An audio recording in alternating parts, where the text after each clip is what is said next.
Olá, meus amigos cafeicultores. Vamos supor que eu tenho esse frasco com esse pozinho e eu tenho que distribuir esse pozinho em 1 hectare de forma exatamente perfeita, igual, bem distribuída, como eu faria para distribuir com toda essa perfeição? Pois é, a gente faz isso o tempo todo. Para nós conseguirmos distribuir uma concentração de algum inseticida, fungicida ou herbicida, mesmo que seja um pouquinho, nós diluímos em água. E por meio da pulverização conseguimos ter uma uniformidade e distribuir esse pozinho de forma correta. Aí está a responsabilidade e a importância de ter uma pulverização bem feita. Imagina 100 graminhas desse produto serem distribuídas de forma uniforme. Qualquer coisa que nós fizermos errado ou se deixarmos passar de qualquer jeito, com toda certeza, os resultados vão ser muito significativos. E aquela frase que eu sempre repito: a diferença entre veneno e remédio está na dose. Então, se errarmos a dose, podemos transformar esse remédio em veneno ou não fazer função. Nesses anos de assistência técnica, o que eu mais escuto são dúvidas sobre a pulverização do café. Por isso, no programa de hoje, eu vou trazer várias respostas. Se não quiser perder nenhuma, assista até o final. Pulverização. E esse é o assunto do nosso Gustavo Renault Café de hoje.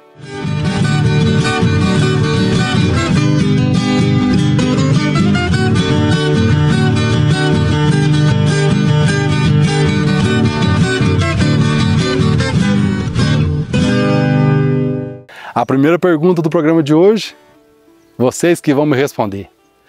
Já deram joinha no vídeo? Ainda não? Então, senta o dedo no like. Não deixe de se inscrever no canal, ativar o sininho e também seguir a gente nas nossas outras redes sociais. A primeira pergunta que sempre me fazem é se tem mesmo que trabalhar com 400 litros de água por hectare numa pulverização. Se essa vazão não pode diminuir. Assim, iria facilitar e agilizar o processo. E a resposta é que isso nunca é feito de qualquer jeito, aleatoriamente. Todos esses 400 litros foram muito bem pesquisados, pensados, para nós chegarmos em algum resultado positivo. Podemos sim ter algum produto ou outro, um fungicida ou um inseticida que se dilua bem e consiga distribuir numa vazão menor na lavoura de café. Mas foram os testes, a pesquisa com tecnologia vigente que fez a gente chegar nesses 400 litros por hectare.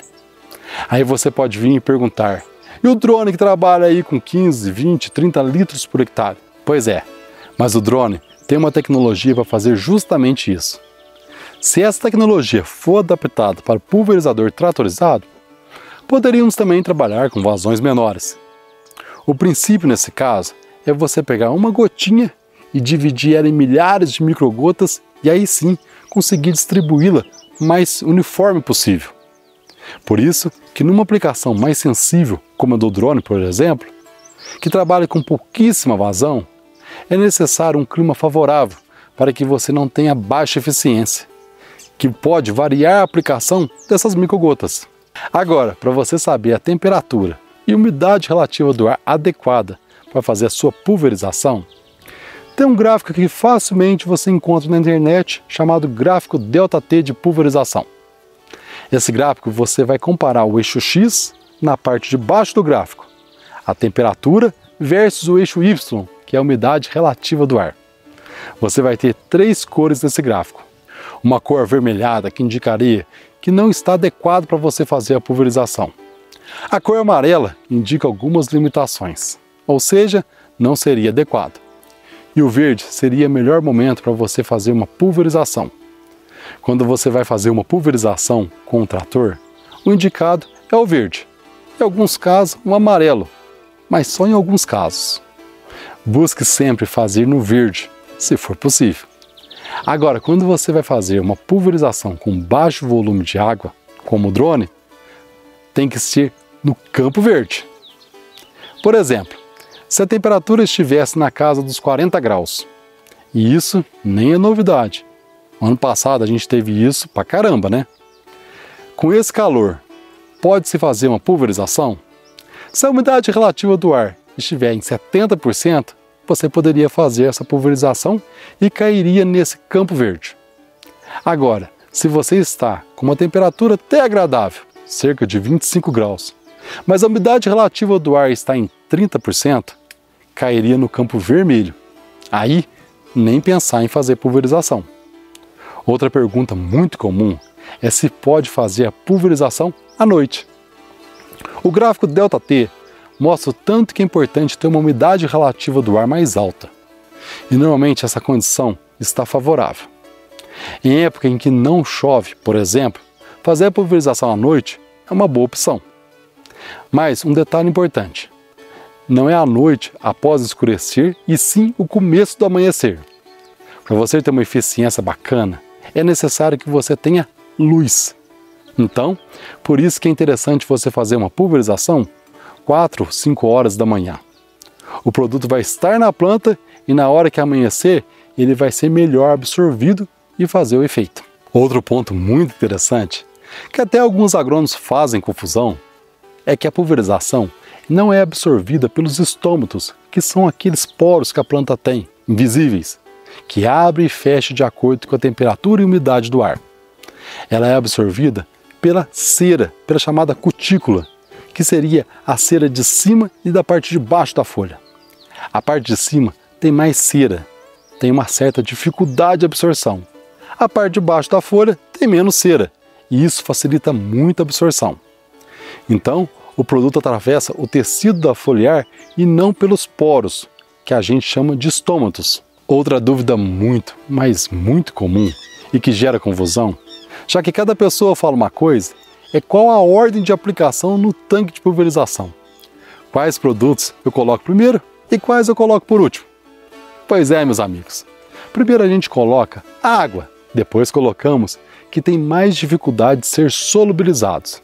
Em seguida, os mais fáceis de serem solubilizados. Depois, você pode colocar nessa ordem aqui. A ordem que eu gosto e que eu acho que é mais caprichada. É um detalhe a mais que às vezes vale a pena ficar atento. Depois da água, os produtos pó molhável. Faça uma pré-mistura para facilitar essa diluição. Depois, a gente coloca as formulações chamamos de WG, que são os grânulos dispersíveis em água. Depois coloca um adjuvante. Em seguida, os produtos que a gente chama de SC, que são suspensão concentrada. Depois, o EC, que é concentrado emulsionável. E por último, os SL, que é concentrado solúvel, que tem maior facilidade de solubilidade. Mas Gustavo, se eu acabei de fazer uma pulverização e choveu, eu perdi todo o trabalho? Sim, se você acabou de fazer, normalmente você perde. Dependendo muito dos produtos e da formulação e também da agilidade ou não da absorção desses nutrientes até que a chuva chega.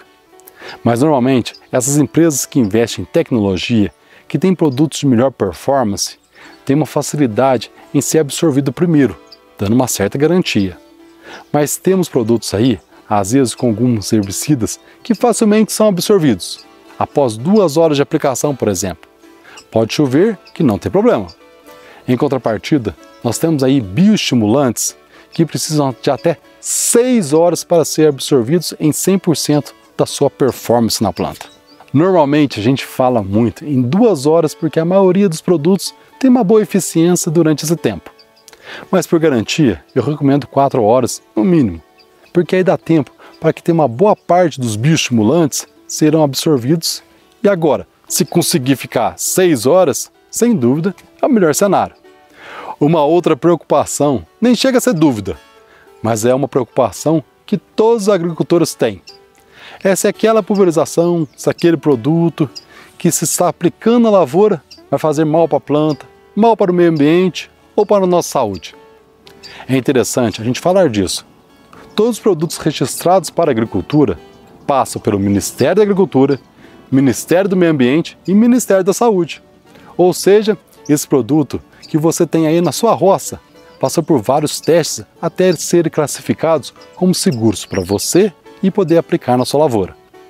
Principalmente o Ministério da Saúde, por meio da Anvisa, e o Ministério do Meio Ambiente, por meio do IBAMA, foram rigorosamente testados para poder assegurar o uso dessas formulações.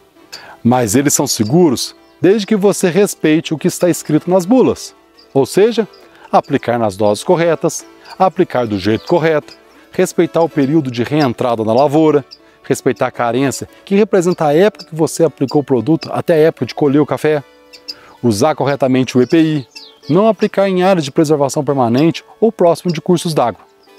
Respeitando essas regras, pode ter certeza que você está trazendo segurança para a sua lavoura, para a sua fazenda e para a sua saúde. E assim, você vai ajudar a produzir alimento com qualidade. Gostou do vídeo? Então, senta o dedo no like.